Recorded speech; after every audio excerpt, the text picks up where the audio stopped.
Good afternoon, everyone, and thanks for joining us for today's webinar. My name is Chelsea Amin, and I'm a director on the National Accounts team at Baron Capital. I'm joined by portfolio managers Michael Baron and Neal Rosenberg. In terms of the agenda, we will start with an overview of the Baron Growth Fund, followed by an overview of the WealthBuilder Fund.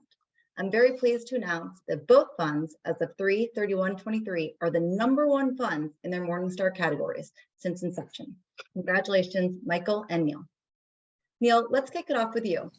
You want to start with some comments on Baron Growth Fund's performance in Q1. I think many of our listeners probably remember the strong performance we talked about last quarter. So certainly great to see the fund put up strong numbers again.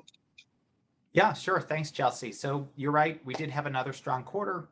The fund rose about 8%. That was ahead of the Russell 2000 growth, which rose around 6%, and the S&P, which gained around 7%. Our outperformance again came from positive stock selection, and that really shows the results came from owning stocks that perform better than our index, and not just from having picked sectors that were temporarily in favor. Thanks. I think that's a good moment to pause before we go into any stock specifics. This quarter in particular, with the recent banking crisis, presents an opportunity to talk about stocks we don't own, or stocks we don't own, such as regional banks. What can you give us, a little bit about the thought process not owning these type of companies? Sure. So as has been widely reported, we saw several bank failures in March. The crisis really ricocheted through U.S. regional banks and also impacted large European banks like Credit Suisse. We think the sharp rise in interest rates over the last year really catalyzed the crisis. And this is something we write about in our quarterly letter, so please go and see that for more background on the situation. Most importantly to your question, Chelsea, the fund does not own any regional banks. We haven't made or held an investment in a regional bank for the past 11 years. This was a deliberate decision. Banks tend to have opaque balance sheets, they're sensitive to changes in interest rates, and they have minimal competitive differentiation versus peers. Instead, we've only focused on investing in businesses that are transparent, sustainably competitive advantage, and have differentiated products and services. That discipline's really served us well since inception, and we intend to maintain this discipline on a go-forward basis. Thanks, Neal. Definitely, a testament to our investment philosophy and, more importantly, probably the unwavering focus you guys all have on sustainable competitive advantage. So although the fund doesn't necessarily have bank exposure, it does have a significant percentage of assets invested in securities that, you consider financials.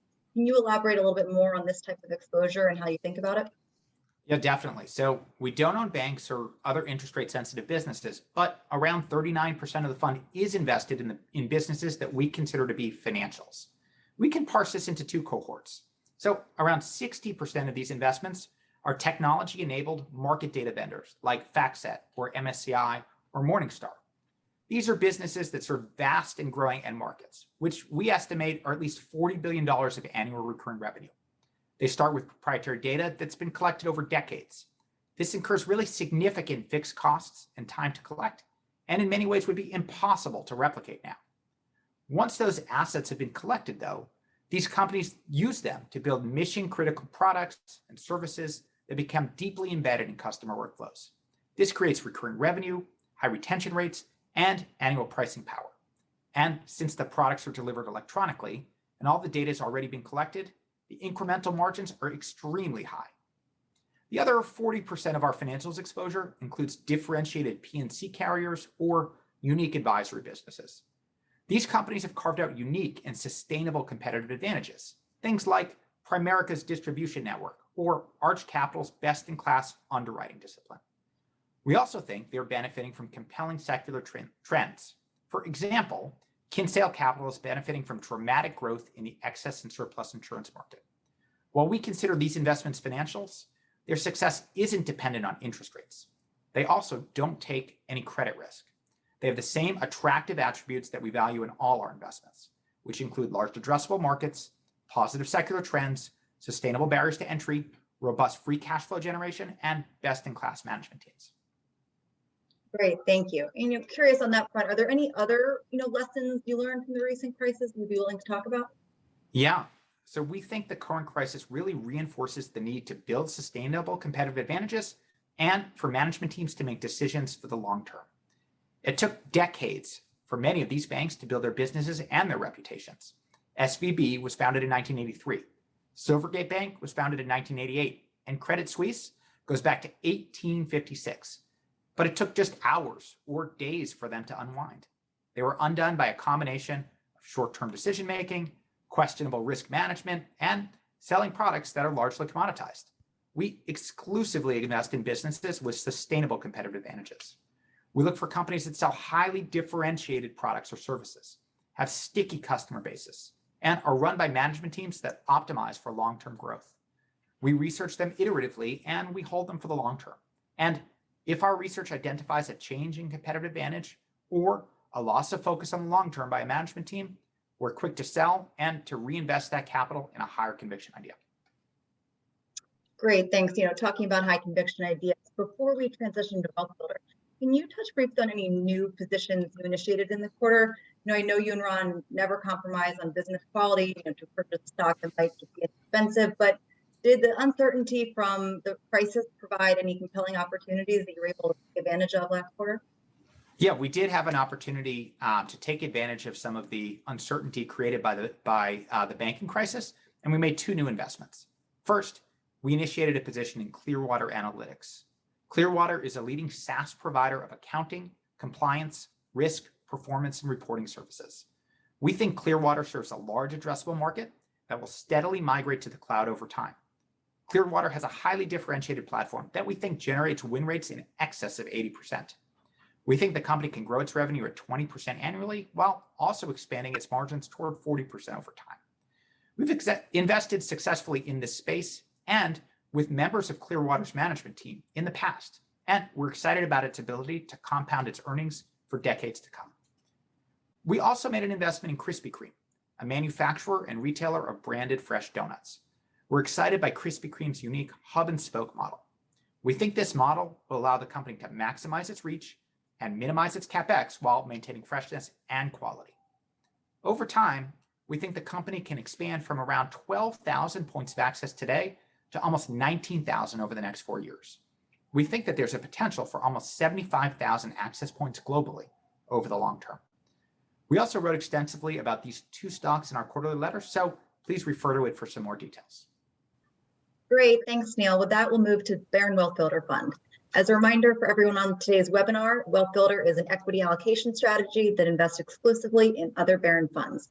The fund enables investors to obtain growth equity exposures across market caps, geographies, and sectors. As I mentioned earlier, as of 3/31/23, based on its since inception performance, WealthBuilder was the #1 fund in its Morningstar category. Congratulations. Michael, maybe start with a quick recap of the fund's performance, key drivers, and anything you're seeing in the markets.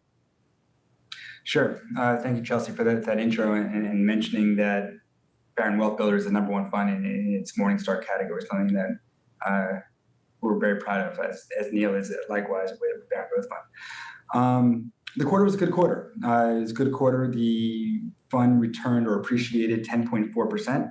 That exceeded its U.S. index, the S&P 500, which appreciated 7.5%.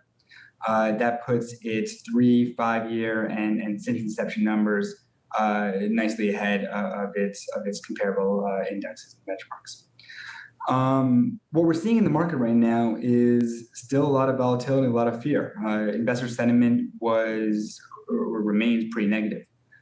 Going into the year, it was, there were a lot of concerns out there, whether it be higher interest rates, high inflation, but the companies that we're investing in are deploying kind of their recessionary playbook appropriately. They're cutting costs where possible.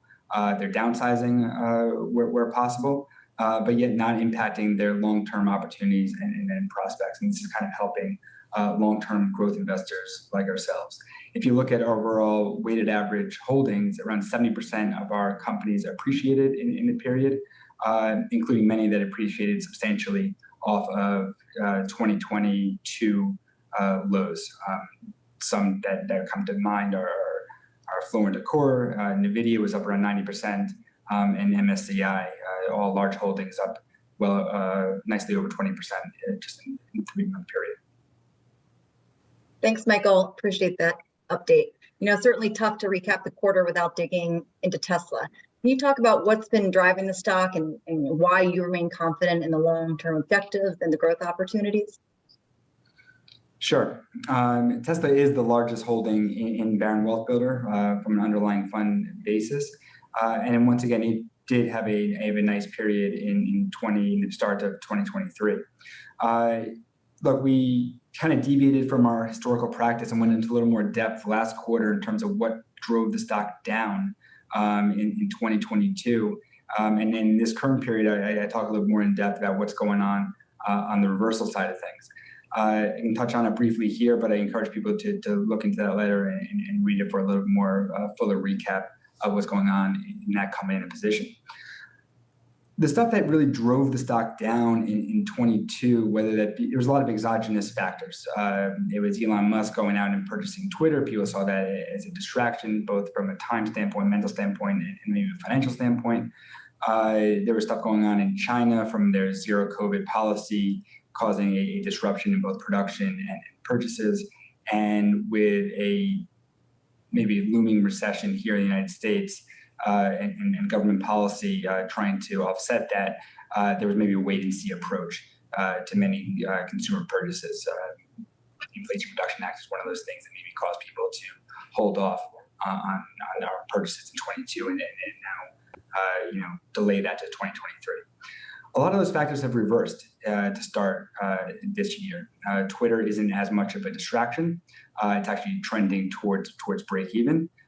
So Elon's able to spend more of his time with Tesla and not have that financial burden kind of hanging over it. China has improved. They're trending towards record levels from both a production and delivery standpoint. And a lot of those stuff that went on in the more developed markets, the United States, are seeing a rebound in demand.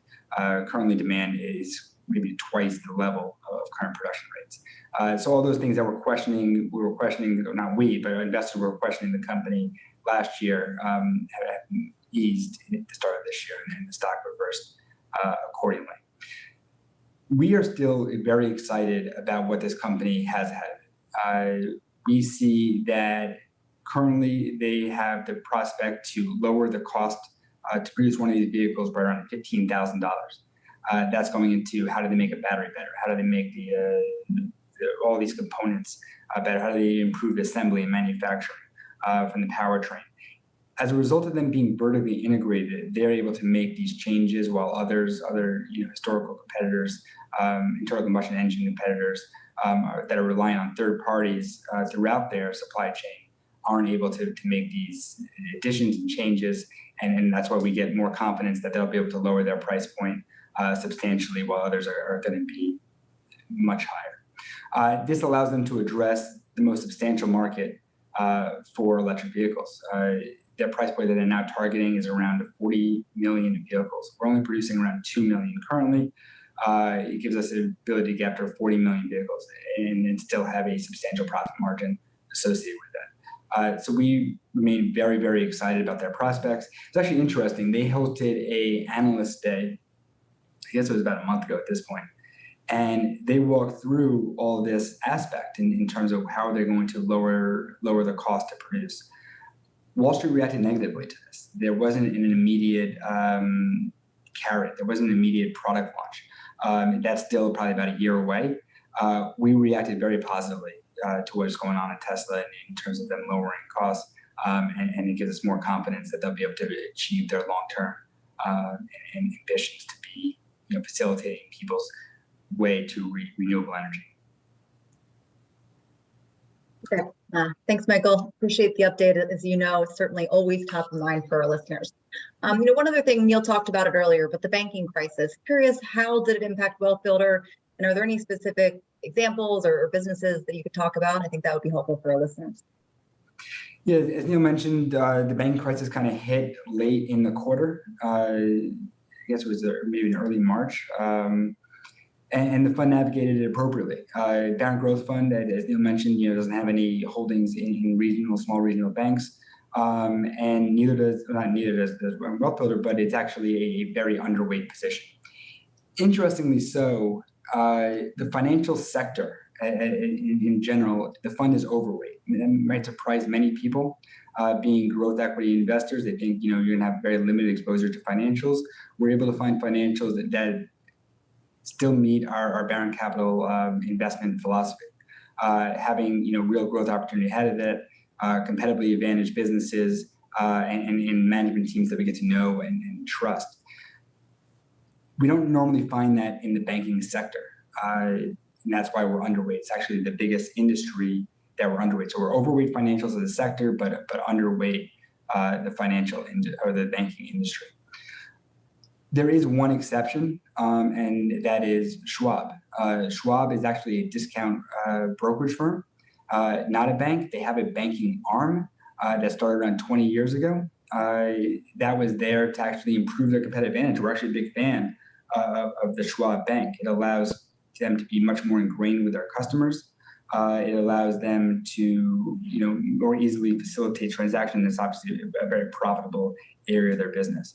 It got caught up in this banking crisis from an investor sentiment standpoint or perception standpoint, but that's very different than reality.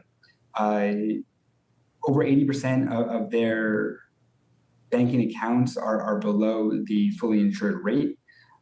These accounts are being used to facilitate investment transactions, not to be used on an everyday basis. So they're not seeing this mass exodus leaving the bank. They're actually in a net positive flow currently. And we just remain very positive on the bank could force a hiccup on earnings in the short term, but there's no systemic risk to the overall company as a result of this bank. Great, thank you. Maybe one final question since we have time. WealthBuilder does have fairly substantial tilt towards mid caps. I think small and mid cap represent somewhere around 70% of the fund. Help us understand this large overweight and why are mid caps so attractive over the long term? Sure. So small and mid cap growth investing is the heritage of Baron Capital. It's where we find the most opportunity. It's when you're a long-term growth investor, you want to have that long runway, and that's what small and mid cap growth investing does for us. And around 70% of assets in Baron WealthBuilder are in small and mid cap growth businesses. That's very different than our index. The index is only 18% in small and mid cap. We're 70%. It doesn't mean that that this area is going to be in favor every cycle and every period that we come across. Over the past 3 years has been a very difficult time for small and mid cap growth investing. The past 3 years of 2021 and 22. Yet we performed quite well. We've been in the index, the S&P, which, like I mentioned, looks very different, where we're up around 28, 29%, while the index was up 24.8%. When you look at what the Russell 2000 has done in that period of time, it was up only 1.96%. Russell 2000 is a small cap index, and the mid cap growth index is up only around 12%. So our 28% appreciation when we're kind of out of favor, I think is much more impressive in that context. But we eventually think that as the economy stabilizes, small and mid cap growth investing should return to in favor. Perfect. Thanks, Michael. Appreciate it.